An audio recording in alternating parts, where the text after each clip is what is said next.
30 hari setelah dilakukan okulasi, ini hasilnya. Oke teman-teman, dalam video kali ini saya khusus akan membahas bagaimana caranya okulasi tanaman alpukat supaya berhasil ya. Mungkin di sini ada beberapa pemula yang ingin belajar mengenai okulasi atau sambung pucuk alpukat. Supaya menghindari kegagalan dan sebagainya, saya akan sedikit share pengalaman dalam kegiatan okulasi, grafting atau sambung pucuk alpukat. Nah, seperti yang kita ketahui, okulasi pada alpukat ini banyak keuntungannya. Yang pertama, bisa merubah varietas lokal menjadi varietas unggulan, varietas premium yang kita tentukan mau varietas apa, tinggal kita sambung kepada seedling atau batang lokal yang akan kita okulasi. Nah, itu pertama.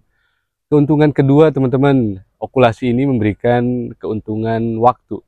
Jadi kalau kita tanam alpukat dari biji, 5 sampai dengan 8 tahun baru bisa berbuah. Cukup lama ya. Dan dengan okulasi teman-teman 2 tahun atau 3 tahun sudah bisa diprogram pembungaan secara maksimal ya. Jadi kita memangkas waktu berapa tuh? Hampir 5 tahun mungkin ya. Nah itu keuntungan okulasi bisa mempersingkat waktu berbuah. Tentu saja teman-teman di sini ketika tanam sesuatu tidak ingin terlalu lama untuk menghasilkan buah, apalagi alpukat. Dengan okulasi ini bisa mempersingkat waktu teman-teman ya. Saya akan membagi beberapa tips supaya okulasi yang akan teman-teman pemula lakukan dapat mencapai tingkat keberhasilan di atas 80% teman-teman ya.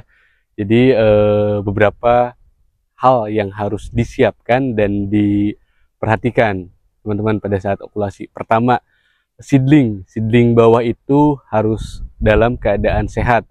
Jangan teman-teman seedling yang kurang sehat itu diokulasi, otomatis itu akan menemui kegagalan. Seedling seperti apa yang bagus? Tentu saja memiliki batang utama yang cukup besar, daun yang rimbun dan sehat. Itu adalah seedling atau batang lokal yang layak untuk teman-teman okulasi. Lalu poin kedua yang harus diperhatikan adalah pemilihan varietas teman-teman. Nah di sini krusial sekali. Jadi teman-teman tuh harus riset varietas dulu. Teman-teman sukanya varietas apa dan akan ditanam di mana, kira-kira cocok atau tidak. Misalkan saya ambil contoh alpukat khas. Teman-teman suka dengan alpukat khas, memiliki niat untuk melakukan okulasi batang lokal dengan varietas alpukat khas. Akan tetapi daerah tanam teman-teman atau kebun teman-teman itu di dataran rendah. Nah itu hal yang tidak cocok teman-teman. Jadi di sini perlunya riset dulu varietas apa yang cocok untuk ditanam di geografis kebunnya teman-teman ya. Nah, itu hal kedua. Poin yang ketiga adalah pemilihan entes. Entes yang memiliki mata tunas sekitar 50% akan menuju mekar, itu adalah entes yang memiliki mata tunas terbaik untuk diokulasi. Selain itu tingkat ketuaan atau kemudaan juga harus diperhatikan teman-teman. Jadi entes yang tidak terlalu muda dan tidak terlalu tua yang baik untuk kita ambil yang nantinya akan diokulasi ke batang lokal. Nah itu poin ketiga. Poin keempatnya adalah waktu proses penyayatan teman-teman. Harus benar-benar diperhatikan. Hal ini adalah hal yang paling krusial menurut saya ya dari pengalaman. Jadi teman-teman pada saat melakukan penyayatan harus menggunakan pisau yang benar-benar tajam dan tidak terlalu tebal pisaunya. Saya biasa di sini menggunakan silet. Silet ini memiliki ketajaman yang cukup baik untuk mengupas entres dan tidak terlalu tebal ya. Jadi sayatan itu untuk okulasi memang harus harus tidak bergelombang ya, harus halus dan mulus karena itu akan mempengaruhi tingkat keberhasilan. Begitupun pada saat menyayat batang bawahnya harus diperhatikan. Jadi jangan kedalaman, dipaskan dengan mata entesnya teman-teman. Jadi entes dan seedling batang bawah itu ketika dimasukkan harus sudah benar-benar klop. Nah, setelah itu kemudian poin kelima teman-teman menutup dengan plastik. Nah, menutup ini juga harus ada triknya. Teman-teman tidak boleh menutup atau mengikat hasil okulasi dengan terlalu kuat. Nah, itu akan menyebabkan kegagalan. Kegagalannya karena apa? Karena entres dan batang bawah bisa memar dan itu akan otomatis menyebabkan kegagalan. Jadi tidak terlalu erat juga tidak terlalu longgar. Sedang-sedang aja teman-teman.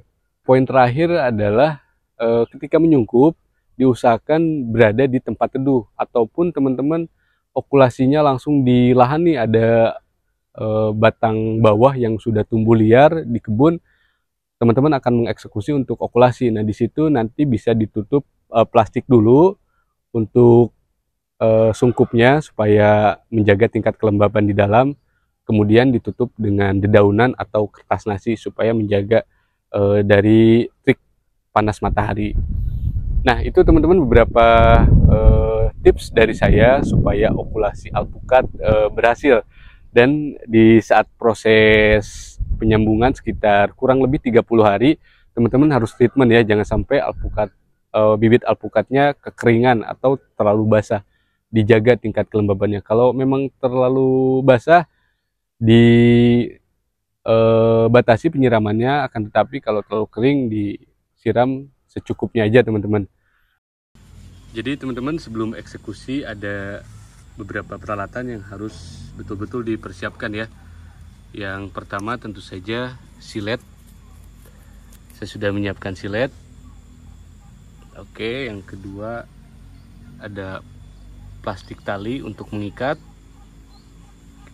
Oke, terus ada plastik untuk menyungkup. Dan tentu saja entres teman-teman. Nah, di sini entresnya saya menggunakan entres yang tingkat kematangannya tidak terlalu muda dan tidak terlalu tua. Tentu saja memiliki mata tunas ya. Nah, di sini bisa dilihat teman-teman mata tunasnya. Nah, ini mata tunasnya yang sudah hampir mekar ya.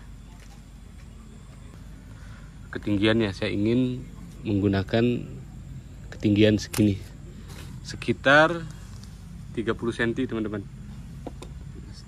Kita buka untuk memasukkan entresnya secukupnya saja, sesuai nanti dengan mata entres yang kita sayat. Kemudian kita eksekusi ini. Nah, ini disesuaikan dengan tadi yang kita belah teman-teman. Nah, pada saat melakukan pengupasan seperti ini diusahakan harus halus teman-teman. Nah, supaya halus teman-teman harus pakai peralatan yang tajam. Nah, saya di sini memakai silet. Kita masukkan ke seedling. Sudah masuk teman-teman ya. Bisa dilihat. Hanya kita ikat sedikit supaya posisinya tidak berubah. Oke, cukup. Nah, sungkup ini hal yang perlu dilakukan pada saat okulasi atau grafting, supaya tidak kering entresnya, ada kelembapan di dalam sampai dia tumbuh. Oke, selesai teman-teman. Dan ini ada yang sudah tumbuh teman-teman. Kita lihat ya. Ini yang sudah tumbuh. Bisa teman-teman lihat 30 hari setelah dilakukan okulasi, ini hasilnya. Bagus ya, daunnya sudah mekar.